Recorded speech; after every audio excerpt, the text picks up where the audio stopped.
Going on, Jerome's. So it's a very exciting time to be a Minnesota Vikings fan because for the first time in franchise history, it looks like the Vikings may be drafting a quarterback in the top 10. So it's time for a raw, real garage rant. So the whole thing about it is that, we're all fans of the draft, right? And we build up these profiles of these players in our minds, and we have favorites. I mean, that's only natural. Where I see the upside with Drake May. He's a little bit of a rambler and a gambler, but I kind of like that. Jaden Daniels does bring that extra dimension on the ground, which would be extremely frightful to add to the mix for this offense, man, in a good way. Well, maybe a bad way too. Who knows? JJ McCarthy, where he is the ultimate coachable player, and he's a paint by numbers guy, and he does have some upside that hadn't been unleashed in Michigan, but is his ceiling capped? I think he's got the highest floor of the big four quarterbacks. Don't at me. But maybe he has the lowest ceiling, but that ceiling is still relatively high. Penix, a big-time arm, medicals. Bo Nix. I don't believe in the downfield velocity. I don't believe in the velocity of him being able to hit tight windows in the middle and intermediate part of the field, right? But I love his moxie and everything like that. But I don't know. Like, I feel like it's more Oregon. Who knows, man? But I mean, Spencer Rattler. I mean, going back to Oklahoma, we launched a gerb to Caleb Williams, Michael Pratt. Like, you know what's weird? Michael Pratt, if he was in the 2022 class with Kenny Pickett and Malik Willis and Desmond Ridder, he might be quarterback 1. And he's not even talked about. He's like quarterback 7 in this class, or 8, rather, in this class. So it's kind of weird. But whoever the Vikings go with, I'm all in. And I feel like that's the attitude that you should have. Now, being a fan, as we said, it's a complete spectrum. It's a gauntlet where you can have the fan that is all purple Kool-Aid, Zoloft, everything is awesome, no matter what the team does, right? The team could go 0-17, or 0-16, and then going into week 18 and be like, we got him. We got him, baby. Not only are we going to cover, money line. That's right. Or the other side, everything sucks, everyone sucks, fire everyone, move the team, fire ownership, make them sell the team, fire the GM, fire blah, blah, blah, blah, blah, blah, blah, blah, blah. And a lot of people do that. I don't know, I feel like if that's going to be your stance on things, like, why even watch sports? Because it's clear that it just makes you mad. But I digress. Again, I can't tell another fan how to be a fan, although don't tank. Also, it's almost impossible. But again, whoever is under center, that's my guy. Whether it's slinging Sam Darnold, which, by the way, Sam Darnold was the number 3 overall pick for a reason. And all the Andrew Luck comps, whenever he's been a starter, the Jets were garbage. The Panthers trade away McCarthy. Christian McCaffrey.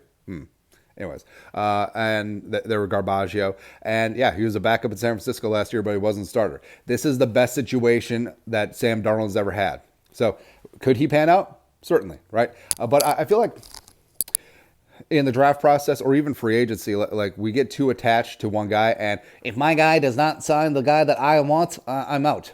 And either consciously or subconsciously, you actively root against whoever they took, which I feel like is bad because, I mean, once the guy is your guy, he's the quarterback of your team. And I'm not saying that you should love him unconditionally, like they're not your children, all right? And once they prove that they're not the guy, on to the next one. But you do have to have an open mind and give them a chance, all right? And don't have it be like Jaren Hall. It's like, oh, Jaren Hall had one bad half of football, so he must be a bust. Well, how can a 5th-round pick be a bust, first of all? Second of all, okay, one half of football makes a career, sure.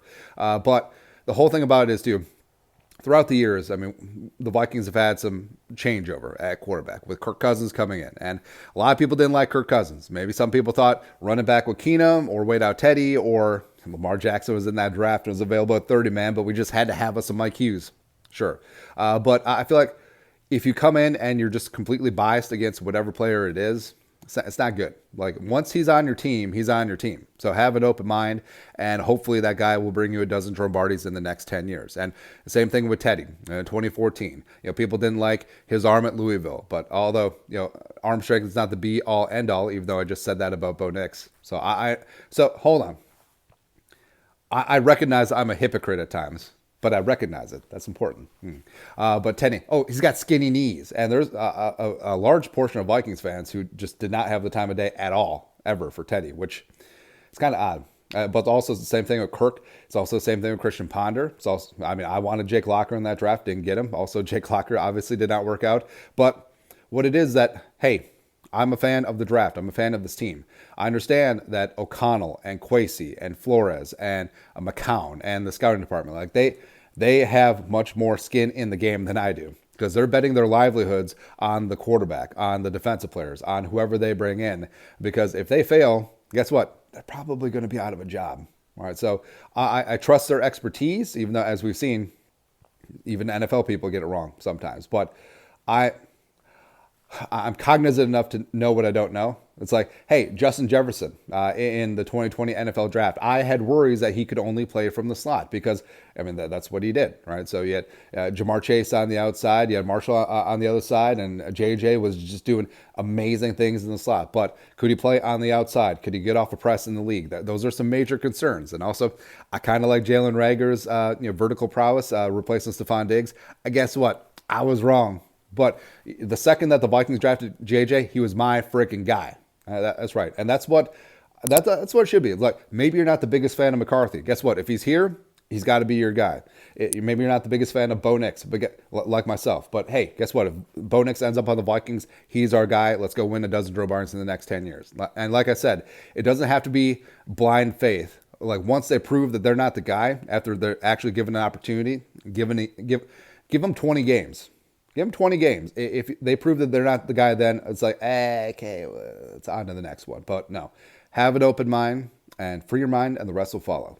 And what? No, best case scenario is Sam Darnold comes in with all these weapons, with actual adults on the coaching staff now, and he pans out on that number 3 overall pick potential. And then the rookie TBD just sits on the bench. Glorious, man. But have faith. That's all. You know what to do. Skull, no production value.